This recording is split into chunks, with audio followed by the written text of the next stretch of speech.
Sabe o Mickey, o Super-Homem, o Buzz Lightyear, o Rei Julian do Madagascar? Todos eles falaram de Deus. Quer dizer, mais ou menos. Guilherme Briggs, o dublador de todos esses personagens, foi lá no Flow conversar com o Igor 3K. Em um dado momento eles resolvem falar sobre Deus e falam coisas interessantíssimas, das quais você pode concordar, ou com as quais você pode concordar ou discordar. Eu certamente tenho os meus pontos de vista e apontamentos a respeito de tudo isso, e eu acho que dá pra gente comentar bastante sobre teologia a partir desse diálogo do Igor 3K com o Guilherme Briggs. Como você sabe, o Igor, do jeito muito carioca dele, fala bastante palavrão. Desconsidere, não vou editar vídeo e colocar pi sobre o palavrão. Assista com maturidade, saiba que as pessoas falam palavrão no ambiente cotidiano que você frequenta, então aqui não vai ser diferente. E se você não gostar, eu aceito doações para pagar um editor e colocar pi nas coisas, tá bom? Mas vamos falar sobre Deus, morte e teologia com Guilherme Briggs, dublador de excepcional talento, Igor 3K, host de um dos maiores podcasts do Brasil, claro, um dos responsáveis por essa onda de podcasts que a gente tem aqui no Brasil. Se você não me conhece, olá, eu sou o Victor Fontana, esse aqui é o meu canal, ele pode ser um pouco seu também. Para isso, basta você se inscreva nesse canal, deixe seu like, seu comentário e dê uma passada aqui na descrição, onde você encontra os links sobre como interagir melhor com os conteúdos que a gente publica, etc. Dá uma olhadinha na descrição, tenho certeza que tem coisa que você vai gostar. Mas sem mais delongas, vamos dar uma olhadinha no que diz Guilherme Briggs junto com Igor 3K num papo interessante sobre Você teologia, acha que a gente vai morrer e tem Deus. outra parada? São várias teorias que eu tenho, assim, de como é. Mas tu não é religioso, é? Eu acredito em Deus, sim. Isso não é ser religioso. Não, mas acredito em Deus como... Nós somos Deus, nós somos matéria de Deus, entendeu? Eu acredito nessa inteligência. Tem várias provas, assim, que eu já vi com relação à existência dessa inteligência, né, que a gente não conhece, né? Tá em outra realidade. Eu vivo como se Deus existisse. O que isso quer dizer? Que eu falo, basicamente eu agradeço o tempo inteiro. Tem umas coisas até que são engraçadas. Às vezes eu estaciono o meu carro e quando eu desligo eu falo assim, caralho, Deus, obrigado, porque eu consigo dirigir esse carro, tá ligado? Uhum. Nas pequenas coisas. Às vezes eu me sinto assim. Falo bastante. Vivo como se Deus existisse no sentido de, porra, o norte da minha vida é como eu faço pra não ser um cuzão. Se eu for cuzão com alguém, foi sem querer, sabe? Eu tento não ser um babaca, na maioria do... Bom, tem bastante coisa para falar aqui. Tem muita coisa para ser dita já a esse respeito. A concepção de Deus que é típica entre muitas pessoas. Deus é energia, Deus está em todo lugar, Deus está entre nós, tem alguma coisa, a gente não sabe direito o que é. E se você, como eu, é um teólogo protestante ou um evangélico como eu, você precisa saber que muitas pessoas pensam desse jeito e como se portar diante disso. E uma das maneiras de se portar definitivamente não é tentar fazê-las engolir a sua percepção teológica, simplesmente contradizendo aquilo que elas dizem assim logo de cara. É necessário criar um ambiente, é necessário criar uma confiança para que esse assunto seja introduzido. Às vezes demora, às vezes não. Eu sempre gosto de lembrar do caso de Paulo no Areópago, em Atenas, o famoso discurso sobre o Deus desconhecido, porque se você olhar a narrativa ali, você vai ver que Paulo passou alguns dias em Atenas. Ele não foi para o Areópago logo de cara. Então, às vezes, com esse tipo de conversa, para a gente poder abordar as coisas e falar com sabedoria, para Paulo, por exemplo, teve que passar a raiva. Ele chegou em Atenas, ele ficou com muita raiva. Depois ele fala no Areópago, você vê que a raiva não está mais lá. Então, precisa passar alguns dias. Em outros casos, a pessoa precisa estar interessada no que você tem a dizer. E para ela estar interessada no que você tem a dizer, às vezes a tua opinião sobre Deus é a última coisa que ela vai estar interessada em ouvir. Ela só vai estar interessada em ouvir depois de ter passado algum tempo com você e ter ganhado o mínimo de interesse naquilo que você pensa. Tá? Agora, interessantíssimo é o fato aqui do Igor citar a ideia de viver como se Deus existisse, embora ele não saiba se Deus existe ou não, do ponto de vista moral. Essa é a visão, por exemplo, de Salmo 14, palavra bastante conhecida de muita gente, de que o tolo diz em seu coração que não há Deus, né? Diz o tolo em seu coração, não há Deus. E alguém vai dizer assim, a Bíblia está dizendo que o ateu é trouxa, porque é o tolo que diz no seu coração que Deus não existe. E na verdade, se você olha o contexto ali do Salmo de número 14, você vai perceber que não é essa a ideia. A ideia é de que pessoas imorais vivem como se Deus não existisse, como se não houvesse alguém justo que pode olhar aquilo e dizer, olha, isso aí tem data de validade e eu reprovo. Vivem como se não tivesse um Deus observando e vendo tudo de mal que fazemos. Então, esse link entre a existência de Deus e moralidade que o Igor coloca aqui é um link bem interessante que o salmista faz lá no Antigo Testamento. É uma das coisas que é importante aqui a gente observar no vídeo, mas tem mais coisa legal por aí. Vamos lá. Das vezes. O tempo inteiro, pelo menos. Mas isso já é o suficiente. Então, né? isso que eu quero dizer com eu vivo como se Deus existisse. Porque eu também acredito, mas eu não consigo defender com certeza e com tanta... com ênfase, com argumentos que Deus existe, tá ligado? Que nem tem uns caras que faz aí e tal. Eu não tô nem muito preocupado nisso, porque eu acho que Deus se importa pouco se a gente... Se Deus se importasse mesmo se a gente acredita ou não que ele existe, aí já metade da humanidade já tinha ido pro caralho, né? Vamos lá. Algumas coisas que o Igor falou aqui que também valem um comentário, tá? Será que é necessário uma argumentação enfática a respeito da existência de Deus, com um grande encadeamento lógico, que é a linha dos apologetas, né? Especialmente os apologetas evidencialistas, que buscam evidências para a existência de Deus? E olha, tem o seu espaço, esse tipo de papo tem o seu espaço. Mas o grande motivo que eu trouxe esse vídeo aqui para o canal é precisamente esse. É lembrar que, diante da maior crise de fé que a gente lê nos evangelhos, Jesus não oferece argumentos racionais do seu poder ou da sua existência, tá? Qual a maior crise de fé que a gente vê nos evangelhos? Cara, sem sombra de dúvida, o encontro de 11 discípulos, Judas nessa altura do campeonato já tinha saído fora, com Jesus ressurreto, lá em Mateus capítulo 28, a partir do versículo 16. E quando eles se encontram com Jesus, esses 11 discípulos, uns o adoram, diz o texto bíblico, e outros, porém, duvidam. Quer dizer, eles já tinham visto Jesus ressurreto, já tinham conversado com ele, foram se encontrar com ele no lugar onde tinham combinado previamente. Quando eles veem Jesus ressurreto de novo, alguns deles têm uma crise de fé, duvidam diante... Cara, com Deus diante dos olhos deles, eles duvidam. E a resolução de Jesus nesse episódio não é apresentar mais fatos, mais argumentos para que esses discípulos passem a crer.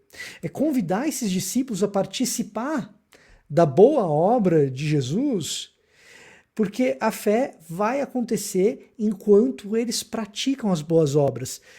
Nesse sentido, pelo menos do ponto de vista bíblico, o Deus que nos é apresentado por Jesus não é um Deus preocupado em provar ao ser humano a sua existência. O Igor não está errado aqui não, cara. Mas falta um pedaço, pelo menos por essa passagem.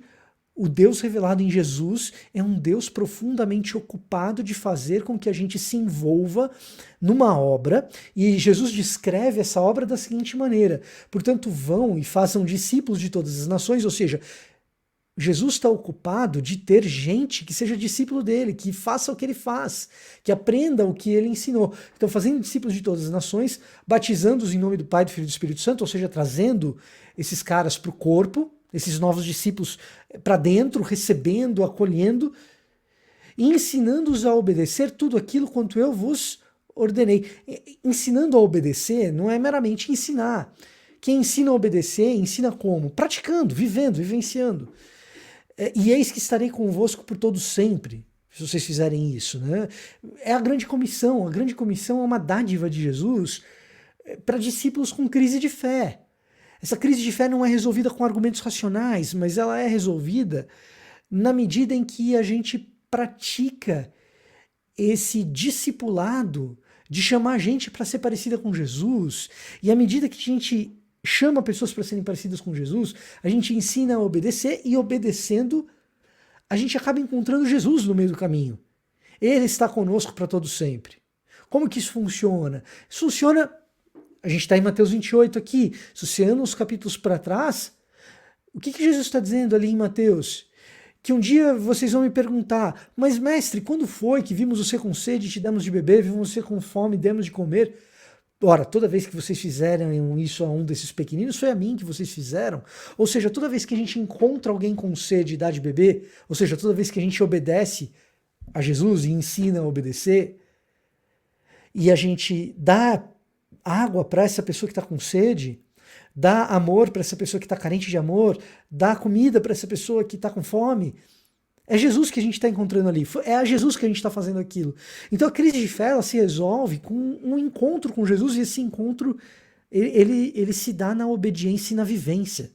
É uma fé experimental, é uma fé de uma caminhada. Eu gosto de dizer o seguinte, que eu vou em igrejas e eu faço a seguinte pergunta: o que é graça? É um favor? E a igreja inteira fala, imerecido. E poxa vida, a igreja inteira aprendeu o que é graça, racionalmente, mas às vezes a gente faz isso e aquela igreja sabe o que é graça, mas é uma igreja super legalista na prática. E como pode uma igreja que sabe o que é graça ser legalista na prática? Ora, é porque aprendeu intelectualmente, mas não obedeceu. Então, você só aprende o que é graça sendo gracioso. Então, diante de uma crise de fé, a resposta de Jesus não são argumentos intelectuais, embora argumentos intelectuais tenham o seu espaço. A gente tem que saber dar a razão da nossa fé. Tem um espaço, mas a maior crise de fé, ela é resolvida com um convite a experimentar a obediência. A obediência é aquilo que Jesus ensinou. A sermos parecidos com ele, a sermos verdadeiros discípulos dele. Então, nesse sentido, eu acho que o Igor ele sente um cheiro de como as coisas funcionam. Ele pode não ter a convicção de um Deus revelado em Jesus, mas de certa forma, quando ele fala essas coisas, ele ecoa um pouco de uma parte pequena, talvez, daquilo que é uma espiritualidade de acordo com o que Jesus coloca, tá? Mas vamos ouvir mais. E eu sinto que Deus, ele é as possibilidades. Ele nem se importa muito com a gente. Ele é a existência das possibilidades. É assim que eu sinto. Mas o que eu quero dizer com isso? Cara, não é muito foda que a gente conseguiu juntar um monte de coisa e fazer um hambúrguer? Não é muito foda que a gente descobriu que consegue fazer chocolate, que a gente faz um microfone. Essas possibilidades que existem por causa de como o universo funciona, as regras que foram setadas para nós pelo universo, pela realidade, para mim é isso que é Deus. E assim, o fato de eu estar vivo é uma das possibilidades que Deus é. Então, de certa forma, somos Deus e voltaremos a Deus em algum momento. É assim que eu imagino a coisa, mas eu não consigo defender isso com argumentos super sólidos, sabe? E aí eu vivo como se Deus existisse, sabe? Eu evito pensar muito sobre isso, apesar de já ter pensado bastante, porque eu acho que tem duas possibilidades se você pensa muito nisso. Ou você começa a acreditar firmemente que Deus existe e você pode, e talvez você fique meio cego para coisas que não necessariamente são divinas, tipo falar que a vida, a lei da atração, que você vibra uma parada, aquilo chega em você. Eu acho que a vida existe e ela tá aí cagando para você. É muito interessante isso daqui, cara, por vários motivos, tá? O primeiro é que, assim, esse lance da lei da atração que ele diz não acreditar, essa vibe meio espiritualidade energética, gratiluz, porque qual que é o receio dele, né, que ele falou, é de ver Deus onde ele não tá. Você trabalhou e deu certo, não foi Deus que fez. Não, imagina porque se você der coisas boas, você vai receber de volta do universo coisas boas.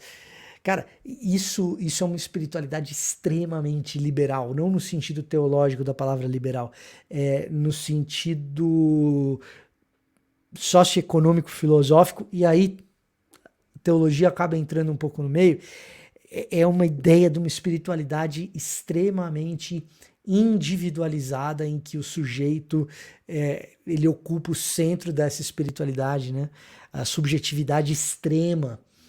Bom, eu falei um monte de coisa complicada aqui, mas a ideia de que a espiritualidade ela circunda em torno das coisas que acontecem para mim, na minha vida, essa espiritualidade ela é uma espiritualidade extremamente moderna e é curioso que o Igor esteja, de certa forma, rejeitando. Por outro lado, ele fala um outro negócio interessante, né? Que é a questão do hambúrguer, do microfone, as possibilidades, as coisas que Deus possibilita dentro da cosmovisão dele a respeito do que é Deus. O que a Bíblia diz sobre isso? Cara, muita gente se surpreende com o fato de que o texto bíblico começa num jardim, que é algo que só poderia ser criado inteiramente por mãos divinas, afinal de contas, um ser humano não é capaz de criar a partir do nada uma árvore, no máximo ele consegue clonar outro ser vivo, né? E não criar algo a partir do zero. Então, o ser humano não, a criação ela começa num jardim, de acordo com o texto bíblico, agora termina numa cidade. No texto bíblico, o fim, a eternidade, é na Nova Jerusalém, uma cidade que tem seus jardins suspensos e que é ao mesmo tempo um templo com a presença de Deus ali, e Deus habita num negócio que é coisa de ser humano, cidade é coisa de ser humano, com tijolo, com... Então, de novo, eu acho que o Igor sente um cheiro aqui. Interessante. Embora a percepção dele seja muito diferente da percepção cristã e daquela que eu acredito. Mas trabalhar com esses cheiros que as pessoas sentem é importante quando a gente vai dialogar, especialmente quando a gente vai apresentar Jesus como algo sublime. Entender o que a pessoa entende por sublime e que por graça comum ela já pode ter sacado e percebido, sabe? Então tem coisa aqui. Não, é o todo? Não é o todo. Tem coisas aqui que eu discordo profundamente? Tem. Mas eu acho esse diálogo extremamente profundo nisso que ele se propõe, sabe?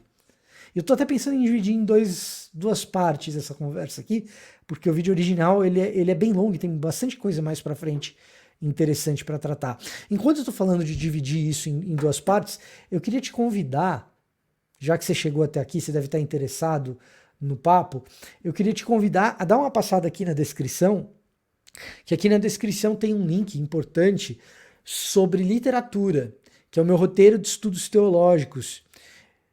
Cara, ao longo de anos eu venho juntando a literatura disponível principalmente em língua portuguesa para que você aprenda melhor teologia e estudos bíblicos.